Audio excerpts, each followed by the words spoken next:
గౌరవనీయులు పూజ్యులు సద్గురు జగ్గి వాసుదేవ్ గారు, ఈరోజు మనమందరం కూడా inner engineering for joyful happiness, joyful living అనే కార్యక్రమం మనం ఏర్పాటు చేసుకోవడం, ఇది ఒక వినూత్నమైన కార్యక్రమం. ఇంత మునుపు ఇలాంటి కార్యక్రమాలు మనం చేసిన దాఖలాలు కూడా లేవు. ఈ కార్యక్రమానికి చేసినటువంటి సహచర మంత్రివర్గ సభ్యులు, అదే మాదిరిగా ప్రభుత్వ అధికారులు, అందులో కూడా IAS, IPS, IFS, head of the departments, అంతేకాకుండా జిల్లా ప్రజా పరిషత్ చైర్మన్లు, గౌరవ మేయర్లు, వీరితో కూడా కుటుంబ సభ్యులందరూ వచ్చారు. వారందరికీ కూడా మనస్ఫూర్తిగా స్వాగతం, అభినందనలు, శుభాభినందనలు. ఈరోజు మనందరం కూడా ప్రజా జీవితంలో ప్రజలకు సేవ చేసే కార్యక్రమంలో వివిధ స్థాయిల్లో మనందరం కూడా పనిచేస్తున్నాం. పనిచేసినప్పుడు మనం అందరం కూడా ఎంతో టెన్షన్ కానీ, లేకపోతే ఓసారి కొన్ని క్రైసిస్ కానీ ఇలాంటి చాలా వస్తున్నాయి. ఇవన్నీ సమర్థవంతంగా ఎదుర్కోవాలంటే ఏ విధంగా ఎదుర్కోవాలనో ఒక్కొక్కప్పుడు కొన్ని అనుభవాలు కానీ, కొన్ని ఇలాంటి కార్యక్రమాలు చాలా అవసరం. ఈరోజు మీరు చూస్తే ఈసా ఫౌండేషన్ సద్గురు జగ్గి వాసుదేవ్ గారి ఆధ్వర్యంలో ఈ కార్యక్రమాన్ని ఇంతవరకు చాలా సమర్థవంతంగా, కొంతమంది ఎవరైతే ఈ కార్యక్రమానికి వచ్చారో వాళ్ళందరూ కూడా నాకు చెప్పింది, ఆ కార్యక్రమం ఒక్కసారి అటెండ్ అయితే మాలో ఎంతో మార్పు వచ్చింది, మేమెంతో ఆనందంగా పనిచేయగలుగుతున్నాం, ఎలాంటి టెన్షన్ లేకుండా స్ట్రెస్ ఫ్రీ లైఫ్ని మేము లీడ్ చేస్తున్నాను కూడా నాకు కొంతమంది చెప్పే పరిస్థితికి వచ్చారు. అలాంటి కార్యక్రమానికి ఈరోజు మనం శ్రీకారం చుట్టడం చాలా సంతోషం. అదే మరి మన నిజ జీవితంలో మనం ఒక్కసారి చూస్తే అనేకమైన ఛాలెంజెస్ ఉన్నాయి. కుటుంబంలో ఛాలెంజెస్ ఉంటాయి, బయట ఛాలెంజెస్ ఉన్నాయి, మనం పనిచేసే వాతావరణంలో ఛాలెంజెస్ ఉన్నాయి, మన సమస్యలు ఫేస్ చేయడంలో ఛాలెంజెస్ ఉన్నాయి. ఇలాంటి సవాళ్ళన్నీ కూడా ఏ విధంగా ఎదుర్కోవాలి, ఇది ఎదుర్కొనే సమయంలో ఈ యొక్క ఇన్నర్ ఇంజనీరింగ్ శిక్షణ దీనికి చాలా దోహదం చేస్తుంది. దీనికి చాలా వరకు ఏ విధంగా ఎదుర్కోగలుగుతామో దీనికి మనం నేర్పే పరిస్థితి కూడా వస్తుంది. ఓసారి ఎవరైతే టెన్షన్లో ఉంటారో, స్ట్రెస్లో ఉంటారో వాళ్లకు ఏకాగ్రత ఉండదు. అదే మరి ఎప్పుడైనా డిస్టర్బ్ మూడ్ చూస్తే మెమరీ కూడా డిస్టర్బ్ అవుతుంది. అదే మాదిరిగా ఆరోగ్యం కూడా దెబ్బతినే పరిస్థితి వస్తుంది. ఈరోజు ప్రపంచంలో ప్రతి ఒక్కరికి పెద్ద సమస్య స్ట్రెస్ మేనేజ్మెంట్. అలాంటి స్ట్రెస్ మేనేజ్మెంట్ లేకపోతే ఎలాంటి సమస్యనైనా సరే సుజావుగా పరిష్కారం చేసుకునే శక్తి మనకు వస్తుంది. అలాంటి శక్తినిచ్చే కార్యక్రమం కోసం మనం ఇక్కడ సమావేశం కావడం జరిగింది. ఈ కార్యక్రమం వల్ల నాకు వచ్చిన సమాచారం ప్రకారం మన అనుభవంతో కూడా రాబోయే రోజుల్లో డాక్యుమెంటేషన్ కూడా చేసుకునే అవకాశం వస్తుంది. ముఖ్యమైనటువంటి జబ్బులు కూడా క్యూర్ అయ్యే పరిస్థితుంది.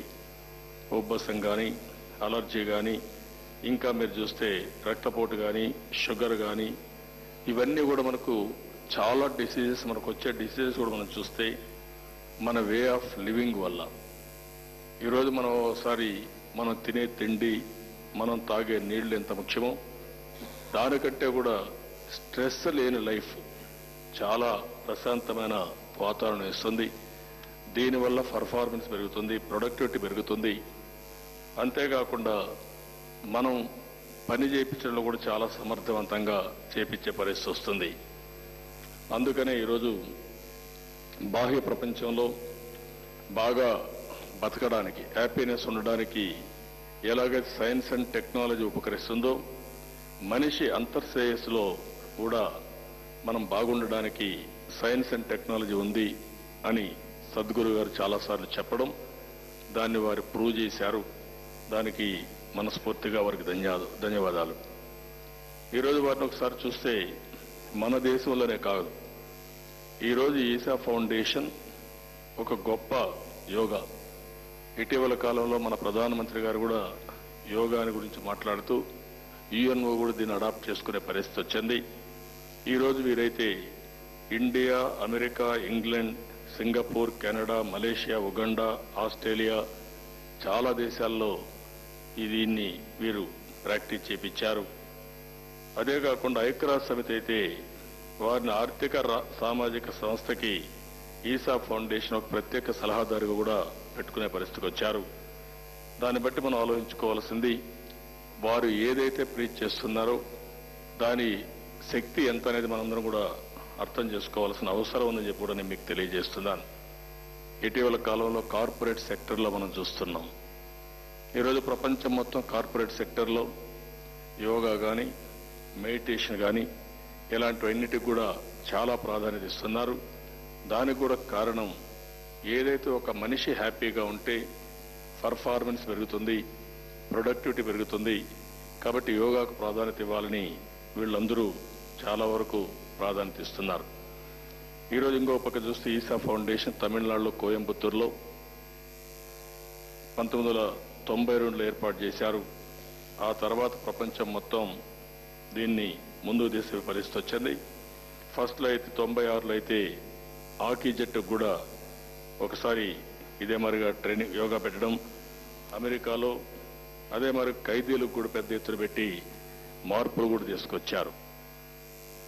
అదే మరిగా ఈరోజు ఈ కార్యక్రమాన్ని చూసినప్పుడు ఇన్నర్ ఇంజనీరింగ్ అనేది మనం అందరం కూడా ధ్యానంలో, ప్రాణాయామంలో శాంభవి మహాముద్రని నేర్పిస్తారు. ఈ 2 రోజుల్లో 3 రోజులు కూడా మనకు ఒక ఐడియా కూడా వస్తుంది.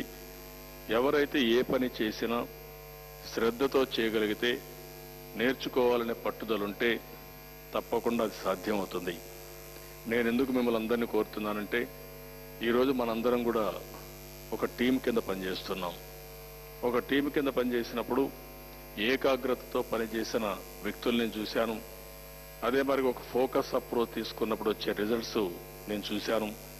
అదే మరి ఇంకొక పక్కన హ్యాపీగా పనిచేసే వ్యక్తులు చేసే పర్ఫార్మెన్స్ చూసినప్పుడు ఎక్కువ ఇన్వాల్వ్మెంట్ ఉంటుంది, ప్రొడక్టివిటీ ఎక్కువ ఉంటుంది, పర్ఫార్మెన్స్ కూడా చాలా బాగుండే పరిస్థితి వస్తుంది.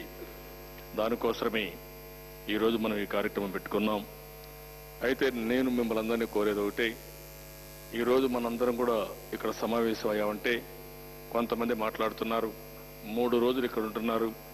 ఈ 3 రోజులు గవర్నమెంట్ అంతా కూడా చాలా ముఖ్యమైనందరూ కూడా ఇక్కడ ఉన్నప్పుడు పర్ఫార్మెన్స్ తగ్గిపోతుందని కూడా మాట్లాడే కొంతమంది ఉన్నారు. కానీ మనం కూర్చునేది ప్రతిరోజు పనిచేస్తున్నాం, సంవత్సరంతో పనిచేస్తున్నాం.